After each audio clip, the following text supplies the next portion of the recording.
We had emails from some people starting Transition Tehran recently and Transition Ulaanbaatar.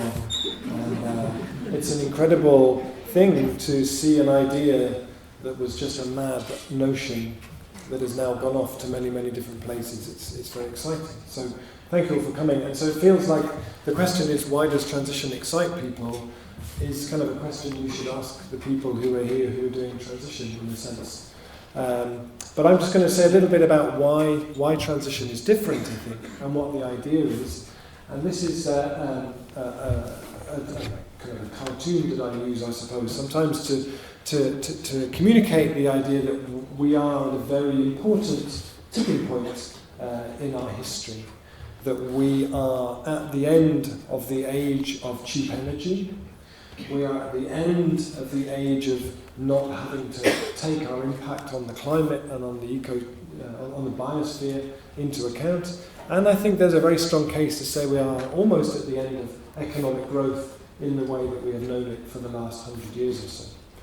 And so really when you think about it in terms of energy, really the 150 years so far have been about cheap, easy to get at oil, fossil fuels that have really kind of enabled us to create the kind of society that we have today.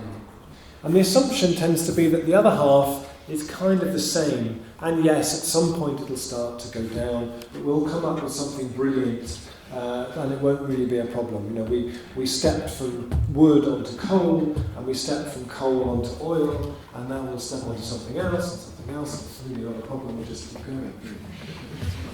Whereas actually, this is a really, really important shift.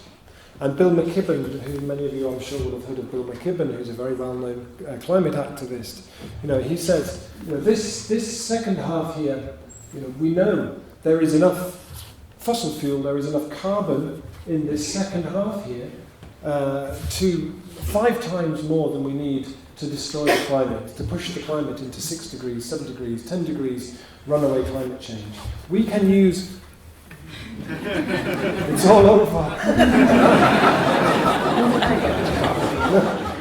We can use 1/5 of what is in here if we want to stay below 2 degrees. And the climate scientists now even say 2 degrees is very, very, very risky. If you imagine you go to 2 degrees increase on pre-industrial climate change carbon levels. We've already gone up 0.8 degrees from where we were before. So the idea that somehow climate change is something we can put off for a while, that's no longer the case. This is really, really, really urgent. And we are seeing in America with Bill McKibben with the disinvestment thing, where lots of universities are trying to get as many organisations to stop investing in the fossil fuel industry. But I suppose my first point is really, this is that we are at the top here. And we can decide where do we go from here.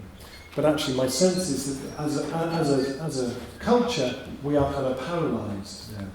So transition is trying to be a hand that you can hold to help you walk down from the top of this mountain in such a way that it feels like a positive thing. And this is a fantastic report, which is in English, unfortunately, but that a big financial investment company in London published recently. And this is really, really important. And I really would like to just try and get this idea across, because it's one of the things that underpins transition. So when people talk about the idea of peak oil, often we have this idea that it means somewhere tomorrow in a petrol station in Hanover, someone will put the last drop of oil into a car and that's it. That somehow we hit this top and then we fall away. Actually, what this guy says is that the most important idea is this idea of energy return on energy investment. So if I'm a fox and I eat rabbits and I run around all day trying to catch rabbits, and I spend more energy trying to catch rabbits than I get from eating rabbits, I'm not going to be a fox for very long. If I have to put more energy in to get usable energy out, then that's a waste of time. So in the 1930s, you put 1 unit of energy in, you got 100 units of energy out in Saudi Arabia, up here. This was extraordinary. This never happened before. This is an incredible boost for a society. Now, but by 1990, that was down to about 20 to 1. Now it's down to about 15. This is falling all the time. And some of the things, like the tar sands that we hear a lot about, the things that we are now told are the great new exciting frontier for fossil fuels. They are the new fossil fuels that mean we can carry on growing forever and ever. They have such a low energy return on investment that they're almost not worth bothering with.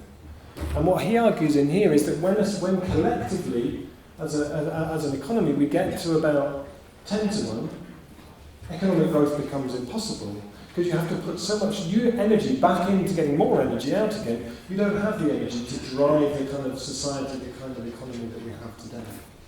So this is a really kind of important idea. As we run to the end of the cheap and easy to access stuff, things get very, very difficult. So I suppose transition really has started as a saying, well, what does it look like if the response to this comes from us, comes from ordinary people?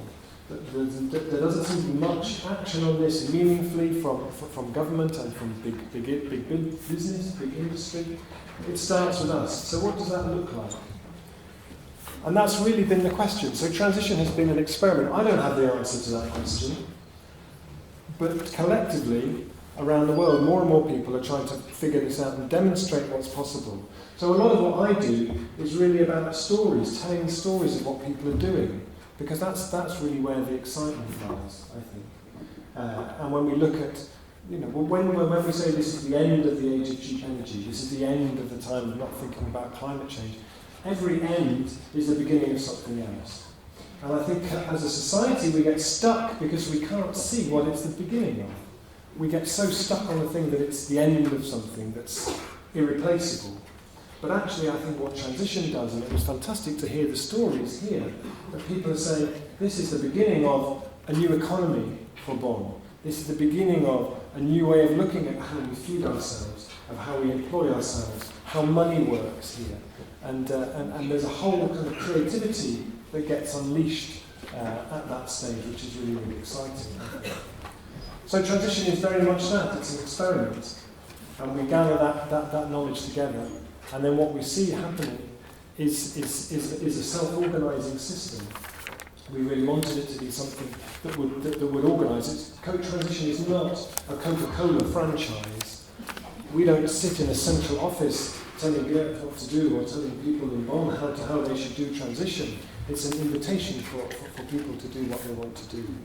And I think it's different because although it starts in how many things previously would have done with people meeting up and starting projects, there is, as my friend here said, there is the inner aspect to transition which says, we need to support each other through this. We talk about resilience. How do we build community resilience? But how do we build our own resilience? As we enter times that become more and more uncertain and more unsettling, where do we find the resilience to support us through this process? Because it's a big change. And also I think transition is different in that it's over the last couple of years very much taken this step towards how do we start to actually make livelihoods out of this. Those of you who are doing transition will know it's not a path to great wealth, it's something that actually we put a lot of time into it, because we care about it. But what does it look like if we're actually able to generate livelihoods from that? And I'll talk about that when we come on to the next question.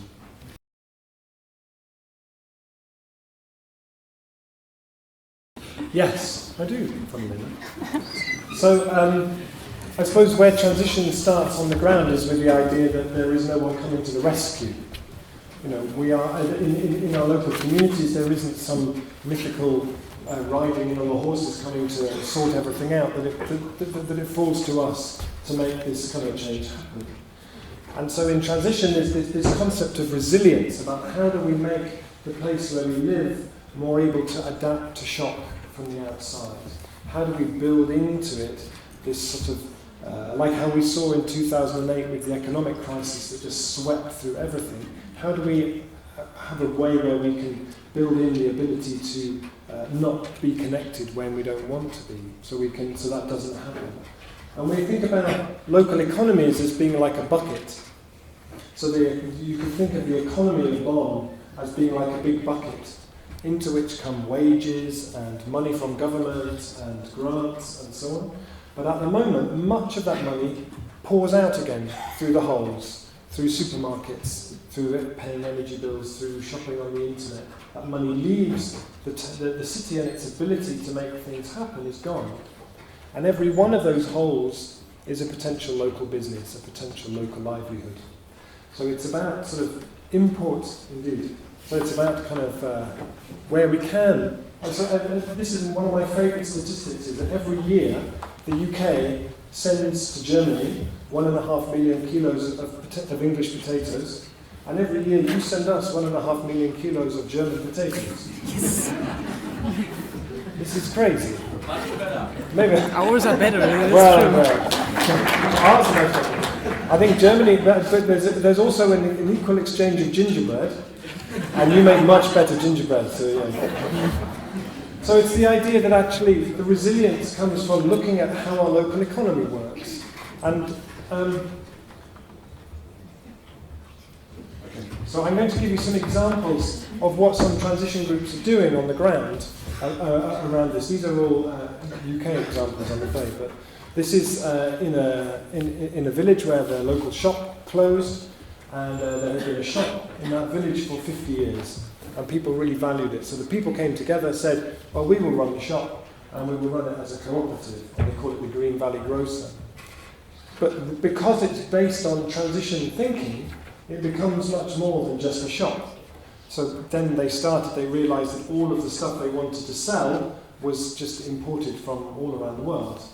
And so a cooperative set up growing produce for them to sell in the shop, which has created work. There's now a wind cooperative set up in the valley. So the shop has become a catalyst for a whole range of other things to start up. One of those was this bakery, and this couple at the back, they started a business baking bread, and they are, like you talked about the community-supported farm here, they are a community-supported bakery. So they have members who pay for their week's bread in advance every week. So they have these members. So they wanted to expand the business into new premises. They needed to borrow £40,000. They went to the bank. The bank said, we will charge you 7% interest. So then what they did was they went to all their members and said, please lend us £40,000 and we will pay you 7% interest, but we will pay you the interest in bread. They call it a bread bond, which so costs them 2%. It's very, very clever. It was a way of young people getting into running their own business. This is a town where they have been doing transition for nearly 2 years, and they said, what is it that really excites people in this town? Is it peak oil? Is it climate change? Might it be beer? Yes, it might be beer, actually. So they started their own brewery.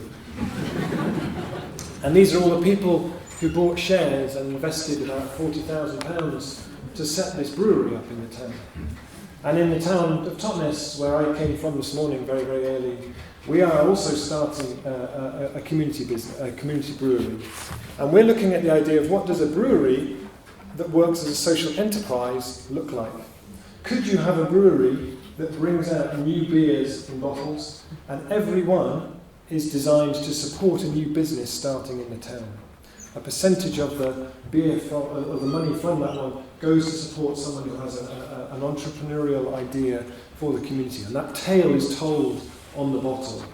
And we are going to be launching a share option in about a month to invite local people to invest in that.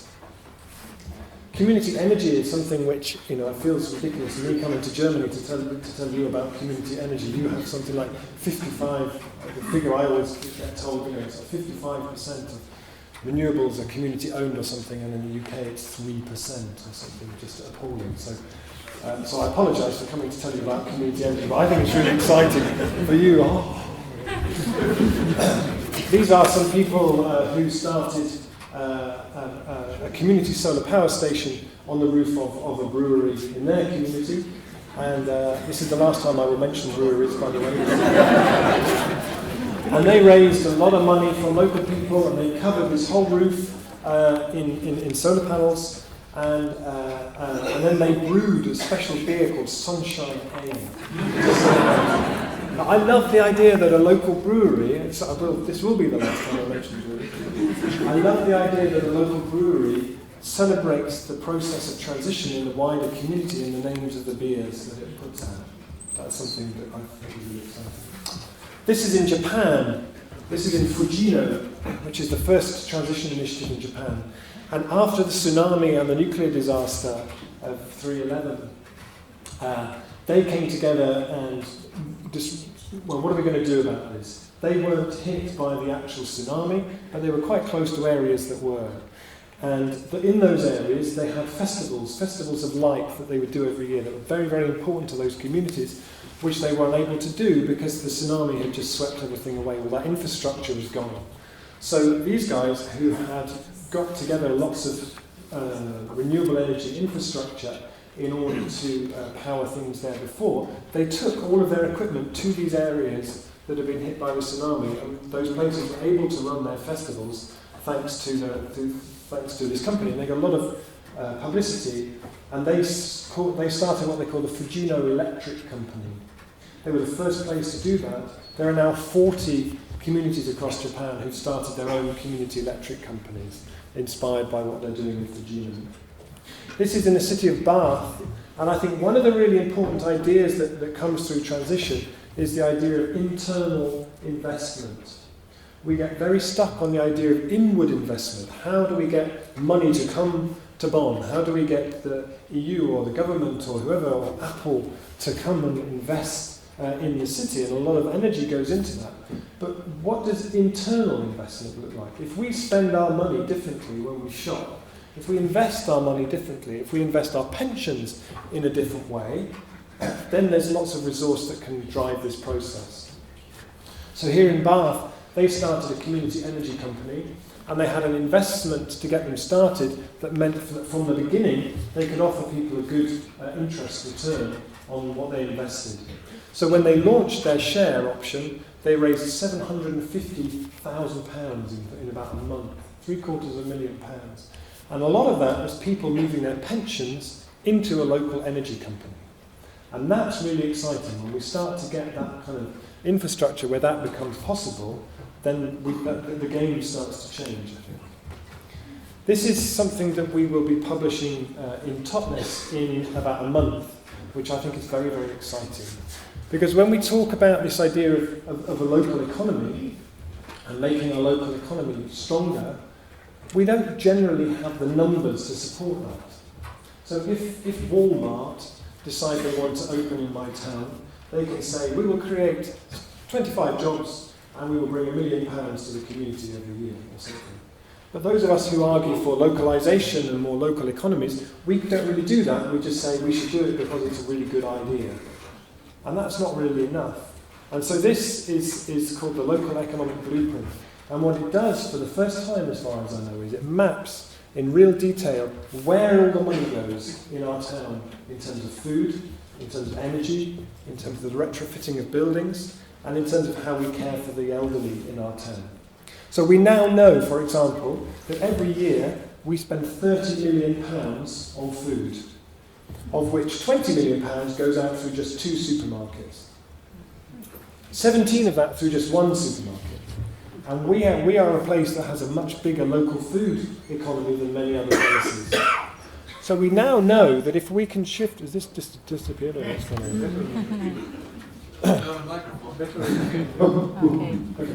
So we now know that if we could just shift 10% as a community of what we spend on food to supporting local businesses, that's £2 million a year in our local economy that wasn't there before. So would we rather go out and try and get £2 million to come in from somewhere, or could we change what we do and actually use that as the driver for driving this new economy? So this is a really exciting thing, I think. So this will be coming out soon. And we know that actually that £2 million, the money through those local businesses, creates more work for people. It means that money cycles more often in the local community. So we move from this idea of community resilience being some abstract, slightly alternative idea, to the idea of community resilience as economic development. This is not some game, this is not something, this is actually a form of economic development that we really need to scale up. We did something called Transition Streets, which is a way of looking at what behaviour change looks like on a street-by-street level. So rather than trying to reduce our energy use by the government sending people leaflets, the idea of this is that you get out on your street, you knock on doors, you get maybe 6 to 10 of your neighbours together, and you meet 7 times in each other's houses. And you have a new workbook, you talk about energy the first week, you talk about food the second week, and then by the end of the 7 weeks, on average, people have reduced their carbon emissions by about 1.3 tonnes. So save themselves maybe €800 or something. But when you talk to people who've done it, this is what they talk about. They don't talk about, I meet people in the street who've done it. There's 700 households now in my town who have done this, and nobody says, do you know what, Rob, it's fantastic. No one says, do you know what, Rob, it's fantastic, I've cut my carbon emissions by 1.2 tonnes. People say, I feel more part of the community, I feel more connected, I know my neighbours, I feel much more part of this whole place. So the beautiful thing with this is that actually it's about bringing people together. And when they've finished it, often they've had so much fun meeting each other that they carry on and set up all kinds of other projects. There's now a community cinema, there's an orchard, all kinds of things that then come from this as well. And local currencies, again, it feels a bit coming to Germany to tell you about local currencies, but this is just a couple of the ones that have been happening in the UK. This is the Brixton pound. This is the only currency, I think, in the world that has David Bowie on the £10 note. And what they've developed in Brixton is not just the printed notes, which I have here as well. So they don't just have the printed notes, but they also developed something which is a pay-by-text system where you walk into the shop and you pay for things with your phone. But you just can do it within local businesses, within locally owned enterprises. And that's been a really good experiment there in Brixton with many hundreds of businesses.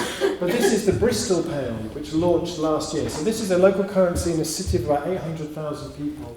And the notes were designed by the people of Bristol, and I have some of them here.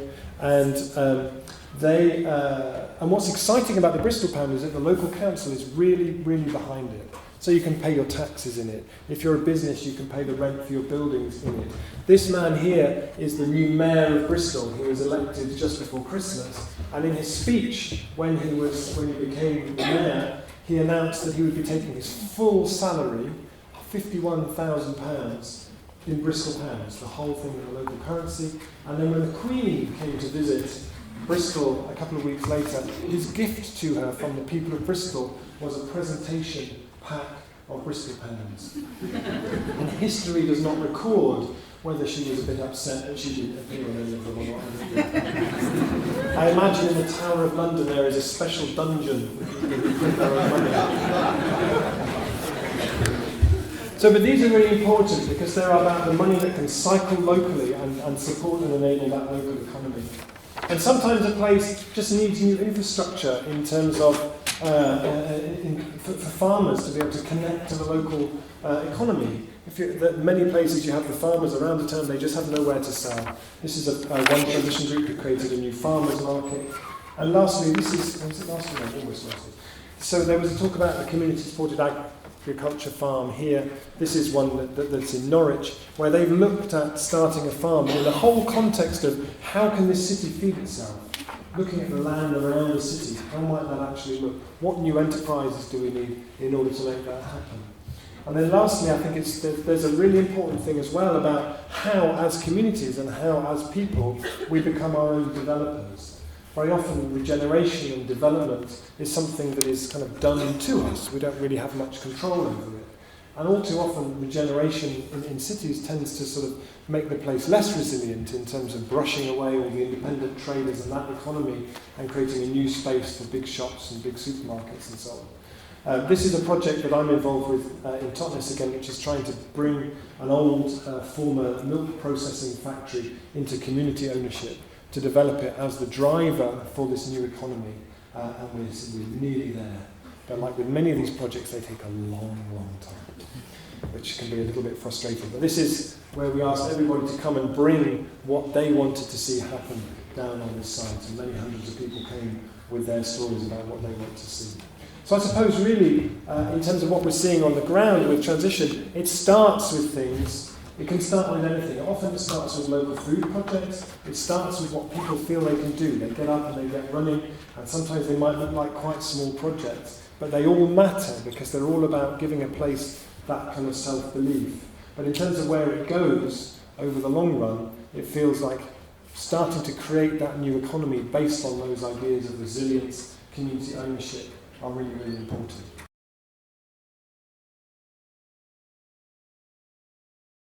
Okay, I think we can, in terms of when transition is successful, there are certain things that it needs. And in the transition training, they talk about it as being like a dog. So if you think of a dog, in order for the dog to be healthy, it needs certain things. That's 4 legs that it stands on. Awareness raising, that there's good awareness raising that happens continually through the process. That there are practical projects that start from early on, that people can come and they can see those things going on.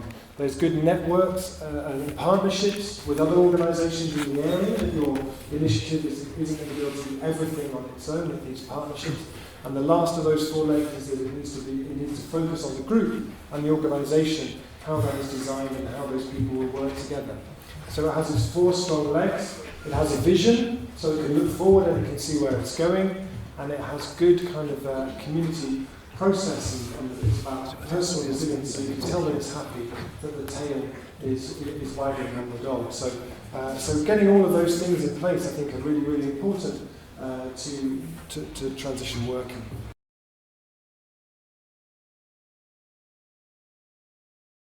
I think you asked about the carbon dioxide, so those figures, so Bill McKibben has those figures from James Hansen, who is a NASA scientist, so it's based on his analysis of the latest research with that. And Bill McKibben wrote an article in Rolling Stone magazine about 3 months ago that was the most viewed online article that Rolling Stone had ever published. When people say, oh, no one's interested in climate change anymore, and then when it actually gets something in Rolling Stone, it was enormously influential, and that was a figure that he had in there. But actually then the International Energy Agency published a report about 3 months ago who basically confirmed exactly those same figures. So they come from a few different sources in that sense. The question about growth and about capitalism, I think there's quite a difference between transition and the degrowth movement, for example. I mean, the degrowth movement is much bigger in Europe than it might be in the UK. But I went to the degrowth conference. Is that right? Is there a degrowth movement in Germany? We always laugh in UK, it's not in Europe, so it's Sorry. There's all that sea. It's so much sea. You can barely see it. The degrowth movement takes a very principled point that growth is a bad thing. That growth is something which is destructive for community, for environment, and so on. The approach of transition is to not take a kind of a judgmental approach to it in that sense. But the analysis is really, we are coming to the end of the age of growth, and what do we do? It's not a situation that we would wish for, or that we would kind of seek to kind of bring on. And, within your question, I mean, actually, you can see how that already looks in Spain and in Portugal and in Greece, that situation is already there with 55% youth unemployment and so on.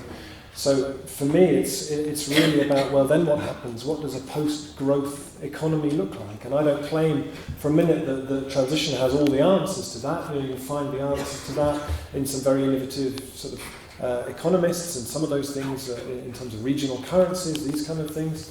And I suppose what we're doing in transition is that we have people trying to model a post-growth economy and thinking about what that looks like. But it will need everybody, because my sense is it isn't something that we can choose whether we do that or not. It's an inevitable shift as we move away from all the cheap energy that we've had for the last 150 years, and we move away from, as we confront all the debt that we've racked up while we've had our fossil fuel party for the last 50, 60, 70 years, as we confront those things, we need to do something else, because otherwise we start to get a real taste now, particularly in Greece, of what that looks like when that starts to go wrong. So, I don't have all the answers, but I think in the next, in response to the next question, I'll give us a bit of a taste of what some people are doing on the ground. Agenda 21. I only really know Agenda 21 as I observed it in the UK, and my experience was that Agenda 21 was something that tried to look as though it was from the ground up, but kind of really wasn't. It was kind of led by local government, who kind of ran it, but sort of asked people to do things. And maybe that's where the momentum started to run out, because people got a sense that actually they didn't really hold it in the way that they thought they did. And there's no guarantee with transition. It could be in 10 years' time no one will even remember what transition was. But my sense is that because it is something, it's a much deeper approach than Agenda 21. It's a much richer approach. I think it tries to get away from that kind of activist warrior model where we all, those of us who've been involved in environmental campaigning will know that model of we must keep going for the good of the planet. And we keep on going and we burn out and then we kind of crawl back up again and we go on a bit more and then we fall over again. And that sort of lonely warrior model of kind of campaigning. I think transition tries to go much deeper than that and say we need other people, we need support, we need to have a group which is designed in such a way as was talked about here, where actually if some people feel they're falling apart, they can talk about that and there's some support that comes in to hold that. And I don't think Agenda 21 had any of that. Agenda 21 was a very simplistic get together with people and do things, and the local government will give a framework and support for that. Whereas I think transition is hopefully much richer than that. And then the last one was kind of about research. So there are lots of people now. We found it in Totnes and with Transition Network, so many researchers coming and saying, hello, I'd like to do some research about transition. And then sometimes the research would work as a kind of an extractive process. It was like kind of like oil extraction. So you would go into a community and you would get everyone to do your questionnaires and do your surveys and then suck up everyone's time and energy and then go off and then publish something that nobody could understand and it wasn't really much use. So what we try and do with Transition Network is to make sure that when there is research that it's useful, that it provides something which is really enriching, which is when actually researchers really like it, that they get a sense that actually what they're doing is feeding into a process somewhere. And we have a very good kind of a protocol for people who want to be put in touch with initiatives. And so some of the really good research that's coming out now is really illuminating, but also really helps to reinforce and drive this whole process forward. The question about scale is like I said at the beginning, it's an experiment. People early on would say, well, how on earth would transition work in London? Well, the way transition works in London is at the neighbourhood scale. So there are now 50 transition initiatives across the City of London in different neighbourhoods, and they work on the scale where people feel that they are from that place. So it works in villages. You do get to a certain size where things break down into smaller pieces. In terms of the question about localisation and how that works at different scales, clearly things work. What I'm not saying is everywhere needs to build a big fence around itself and not let anything in or let anything out. There's always been trade and there always will be trade, and there are different things that work on different scales. Totnes, for example, is maybe 8,500 people. It's not going to be making its own frying pans and laptops anytime soon. But there are things that do make sense to work at that scale. So we could be changing the way that we care for our elderly so that more of that money stays locally and cycles and supports local businesses. We could be doing a lot more around local food. We could be doing a lot more around local energy. There are things that work at that scale. and there are other things that aren't. And there's a very good thing, the New Economics Foundation produced a chart about the different scales on which things work. So a city can do things, Bristol can do a Bristol pound where the mayor takes his salary in it and you can pay with your phone. I don't think that would work in somewhere small, in a village, for example, when you have a scale where these things will work. But development, as we have seen it in the developing world, is a kind of a new version of colonialism very often, where you have export-driven economies that are very extractive and don't give much back again. So he says that transition is very much the right kind of approach for the developed world, where it's about building resilience here and kind of reducing our need to be sucking those resources out of those places. Whereas at the same time, he talks about that transition isn't the thing that would work in that context. In the developing world, it's more about alternatives to development, issues around land rights, and resilience kind of looks different in that place. And I remember talking to Vandana Shiva a while ago, who was saying, generally by the time an economy in Kenya is exporting green beans to a supermarket in London, something went horribly wrong about 10 years earlier than that. And so for me, this fair trade has a big role to play in that. There'll always be trade backwards and forwards, but it needs to be done in a kind of an equitable way, and it needs to be done in a way that builds resilience in both places. Because if the amount of energy that has made globalization possible starts to contract, then we all need to kind of wean ourselves off a system that makes it cheaper for me to buy an apple in Devon that's come from New Zealand than to buy one up the road. And weaning off that system needs to happen in all those different contexts. I think it would be a little bit over-exaggerating to say that the Bristol pound is the most enormous success because it's only been running for about 3 months. I think for a 3-month-old local currency, it's been extraordinary. And they've got lots and lots of people signed up and are using it. But often local currencies have a kind of a lifespan.